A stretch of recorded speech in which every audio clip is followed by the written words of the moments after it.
Ameenpur municipality పరిధిలో దాదాపు 50 survey నంబర్లలో 5,000 మంది బాధితులు ఫ్లాట్లను కొనుగోలు చేశామని, నేడు నీటితో నిండి తమ ఫ్లాట్లు కనిపించకుండా పోయాయని బాధితులు విలేకరుల సమావేశం నిర్వహించారు. ఈ సందర్భంగా బాధితులు మాట్లాడుతూ 1985 సంవత్సరంలో ఫ్లాట్లను కొనుగోలు చేశామని, అప్పుడు అమీన్పూర్ పెద్ద చెరువు 93.5 ఎకరాల విస్తీర్ణంలో ఉండేదని, నేడు 460 ఎకరాలుగా ఎలా అయ్యిందంటూ ప్రశ్నించారు.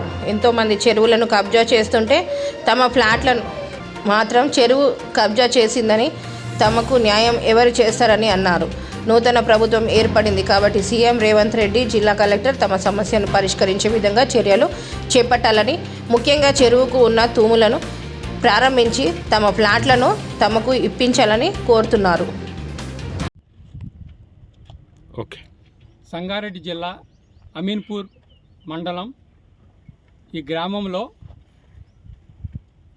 40 సంవత్సరాల క్రితం 35 సంవత్సరాల క్రితం పంచాయతీ అప్రూవల్ లేఅవుట్స్లో ఫ్లాట్లు కొనుక్కున్నాము. ఒక 20 లేఅవుట్లు ఉన్నాయి.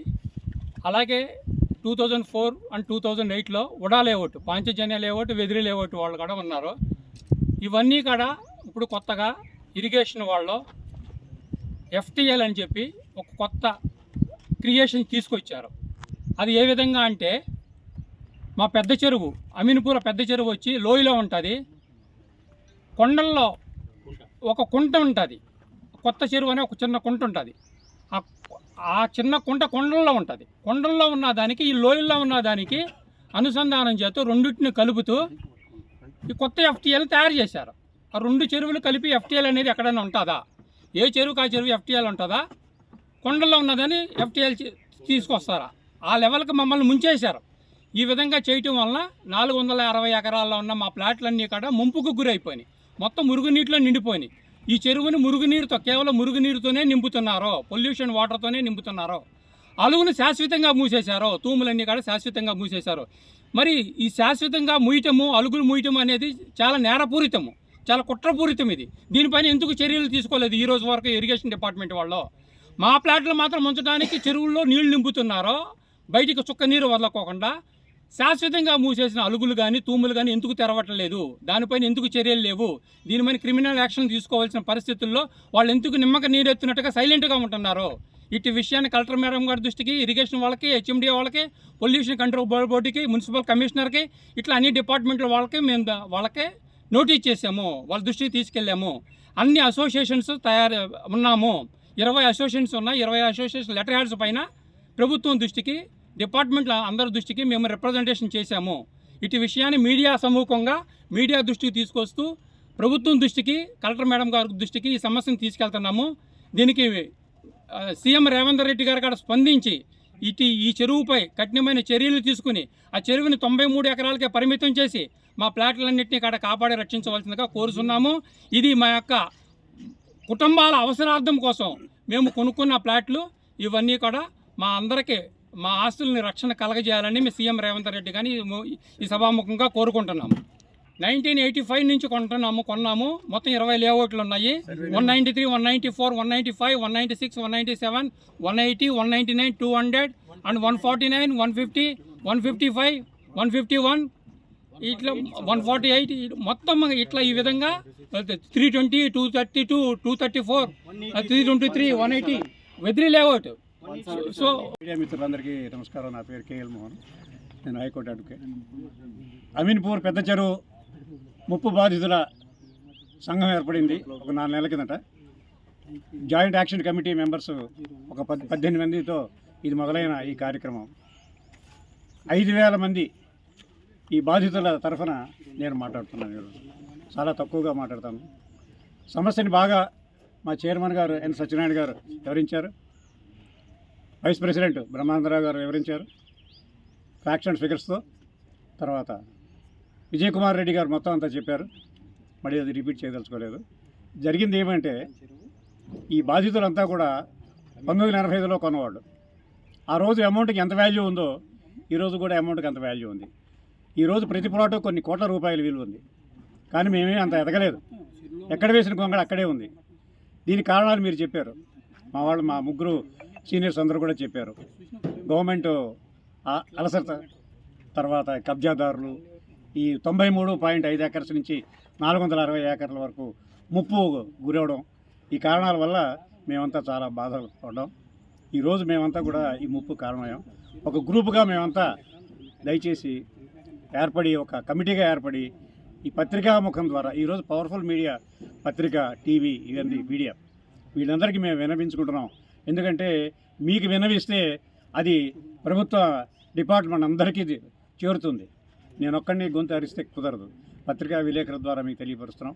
కాబట్టి మీరందరూ కూడా దీన్ని పెద్ద తరహాగా మా యొక్క సమస్యని ప్రభుత్వానికి, దాని డిపార్ట్మెంట్లకి తెలియపరచవలసిందిగా నేను కోరుతూ సెలవు తీసుకుంటాను. సార్, అందరికీ నమస్కారం. మీడియా మిత్రులకి అందరికీ నమస్కారం. ఇక్కడ పెద్దలందరూ చెప్పినట్టుగా ఈ చెరువు ఎఫ్టీఎల్ సమస్య ప్రధానమైన సమస్య. పెద్ద చెరువు, చిన్న చెరువు. చిన్న చెరువు అంటే అది కొత్త చెరువు, కొత్తగా ఏర్పడినటువంటి చెరువు. ఈ పెద్ద చెరువుకి అలుగు ఎప్పుడో ఉండేది, దాన్ని మూసేశారు. వర్షాలు లేకుండా ఎవరు దాన్ని పట్టించుకోలేదు. ఇన్ని డిపార్ట్మెంట్లు ఉండి చీమ చిటుక్కుమన్నా పరిగెట్టి వచ్చిందనేసి ఏం జరుగుతుంది అని చేసేటువంటి ఇరిగేషన్ వారు ఇంత పెద్ద చెరువుకి అలుగు తీసేస్తే పట్టించుకోవడం లేదు. ఈ నీళ్ళు ఎలా పోతాయని మీరు అనొచ్చు. అవి మొత్తం నిండి బ్యాక్ వాటర్ వచ్చి మా ప్లాట్లన్నీ ముంచేస్తూ వెనక్కి తిరిగి అవతల కొత్త చెరువు అనేటువంటి చిన్న చెరువులోకి పోయి అటు నుండి అలుగులు నుండి పోతున్నాయి. ఈ ఆ చెరువు వేరు, ఈ చెరువు వేరు. రెండు చెరువులను కలిపి ఒక ఎఫ్టీఎల్ కుట్రపూరితంగాను దీన్ని చేసి ఏ విధంగా మమ్మల్ని నష్టపెడుతున్నారు. ప్రధానమైనటువంటి సమస్య. ఇకపోతే మా ప్లాట్లు ఎఫ్టీఎల్లో ఉన్నాయని అంటున్నారు. ఎఫ్టీఎల్ కాదండి. ఇరిగేషన్ గారు చాలా చక్కగా చూడవచ్చు. ఉడాలో పోయిందనేసి, హెచ్ఎండిలో పోయిందని మనం అడిగితే చాలా స్పష్టంగా చెప్తున్నారు. ఈ జోన్ ఈ విధంగా రెసిడెన్షియల్ జోన్ కింద ఉంది అని వారు మెన్షన్ చేస్తున్నారు. అందులో రెసిడెన్షియల్ జోన్. మరి రెసిడెన్షియల్ జోన్లో 10 అడుగుల నీళ్లు ఏ విధంగా ఉంటాయి? కారణం మరి డిపార్ట్మెంట్ వారికే ఒకరికి అది ఒక సంబంధం లేకుండా మాట్లాడుతుంటే సామాన్య ప్రజలు మా కష్టాలని ఎవరి దగ్గర పోయిందనేసి మేము చెప్పుకోవాలి. డిపార్ట్మెంటే ఎవరికి వారు సంబంధం లేదు, పోతే పోనీ వదిలేస్తున్నారు. వారు ఆ డిపార్ట్మెంట్ అడిగితే మట్టి బస్సు కట్టుకోండి అని అంటారు. ఎలా బస్సుకోవాలండి మట్టి? ఈ నీళ్ళు ఎలా వస్తాయి ఇందులోకి? అలుగు ఎందుకు తీయరు? దాని మీద చర్య ఎందుకు తీసుకోరు? ఏ విధమైనటువంటి ఇక్కడ ఒక కోఆర్డినేషన్ అనేది డిపార్ట్మెంట్కి లేదు. ఎవరి దారిలో వారు వెళ్తున్నారు. సామాన్యులు ముంచేస్తున్నారు ఇక్కడ. కాబట్టి గౌరవనీయులైన పెద్దలు, ముఖ్యమంత్రి గారు, అట్లాగే కలెక్టర్ మేడం గారు, ఈ మా చిన్న చిన్న కుటుంబాలు రోడ్లు పడుతున్నాయి కాబట్టి దయ ఉంచి మా మీద కరుణ చూపించాలని, మమ్మల్ని బయటపడేయాలని సహృదయంగా మిమ్మల్ని మేము వేడుకుంటున్నాం. మీడియా సహోదరులందరికీ కూడా మా హృదయపూర్వక నమస్కారాలు. ఇక్కడ అమీర్పుర చెరువు చుట్టుపక్కల దాదాపు 5,000 మంది ప్లాట్స్ తీసుకున్నటువంటి వాళ్ళందరం కూడా 99% మధ్య తరగతికి చెందినటువంటి వాళ్ళు. ఇంకా గవర్నమెంట్ ఆఫీసులో, సెమీ గవర్నమెంట్ ఆఫీసులో, ప్రైవేట్ కంపెనీస్లో, ఫ్యాక్టరీస్లో పనిచేసి 35-40 సంవత్సరాల సర్వీస్ చేసిన తర్వాత వచ్చినటువంటి పెన్షనరీ బెనిఫిట్స్ అంతా కూడాను పిల్లల యొక్క బాగోగులకి ఉపయోగపడతాయి. తర్వాత కుమార్తెల యొక్క పెళ్ళిళ్ళు చేసుకుంటానికి ఉపయోగపడతాయి అనే ఉద్దేశంతో ఇక్కడ ఈ అమీన్పుర ప్లాట్లో మేము తీసుకుంటాం జరిగింది. మా యొక్క మొత్తము 35 సంవత్సరాల సర్వీసు అంతా కూడా వచ్చినటువంటి ఇన్కమ్ అంతా కూడా ఇక్కడ దారాదత్తం చేయడం జరిగింది. కానీ మేము కొనుక్కున్నప్పుడు ఈ చెరువులో ఇన్ని నీళ్లు లేవు. తర్వాత నో ఎఫ్టీఎల్ అనేటువంటి వినాదమే లేదు. తర్వాత ఇక్కడ ఉన్నటువంటి ప్లాట్స్ మాకు సబ్ రిజిస్టార్ రిజిస్ట్రేషన్ చేయబడినటువంటివి. అప్పుడు కూడా ఎలాంటి అభ్యంతరం లేదు. ఒకవేళ అభ్యంతరం ఉంటే అప్పుడు మా ప్లాట్లు రిజిస్ట్రేషన్ చేసేటప్పుడే గవర్నమెంట్ వాళ్ళు అబ్జెక్షన్ చేయవలసింది. కానీ మమ్మల్ని అందరినీ కూడా మోసపూరితముగా, కుట్రపూరితముగా ఈ యొక్క బోన్లోకి ఇరికించి ఇప్పుడు ఎఫ్టీఎల్ అనేటువంటి కొత్త వినాదాన్ని తీసుకొచ్చారు.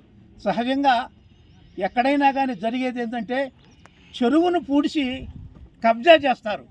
కానీ ఈరోజు జరుగుతున్నది ఏంటంటే చెరువే మమ్మల్ని కబ్జా చేసినటువంటి విషయం. ఇంకొకటి ఎఫ్టీఎల్ అనేటువంటిది మాకు అటువంటిది ఈ మధ్యలో ఈ వినాదం వచ్చింది, కానీ మొట్టమొదటి తెలవదు. తర్వాత పోయినటువంటి గవర్నమెంట్ వాళ్ళు కూడా మాకు ప్లాట్స్ రెగ్యులరైజేషన్ స్కీమ్ కూడా పెట్టారు. మేమందరం తలా ఒక 1000 రూపాయలు ఇచ్చి మా ప్లాట్స్ రెగ్యులరైజ్ చేయమని చెప్పి కూడా చెప్పాము. కానీ రెగ్యులరైజేషన్ అయ్యింది కానీ లేదు, చేసింది అనేటువంటి లేదు. There is no information. ఈ రోజు వరకు కూడా కొంత ఇన్ఫర్మేషన్ కూడా ఇవ్వనటువంటి పరిస్థితులు ఉన్నాయి. కొన్ని ప్లాట్లు మునిగిపోయి, కొన్ని ప్లాట్లు బయట ఉన్నాయి. అటువంటి వాళ్ళు కూడా ఏదైనా కాంపౌండ్ కట్టుకుని 2 రూములు కట్టుకుందామని చెప్పనుకుంటే కూడా ఇమీడియట్గా ఈ యొక్క మున్సిపాలిటీ వాళ్ళు వచ్చి వాటిని అన్నిటిని కూడా పడగొడతామనేటువంటిది జరిగింది. మరి ఇటువంటి యాక్షన్ తీసుకున్నప్పుడు ఒక చెరువుకి అవుట్లెట్ అనేటువంటిది లేకపోయినప్పుడు మరి అలాంటి యాక్షన్ ఎందుకు తీసుకోలేదని చెప్పి మేము మా యొక్క బాధితుల తరఫున కూడా మేము అందరిని కూడా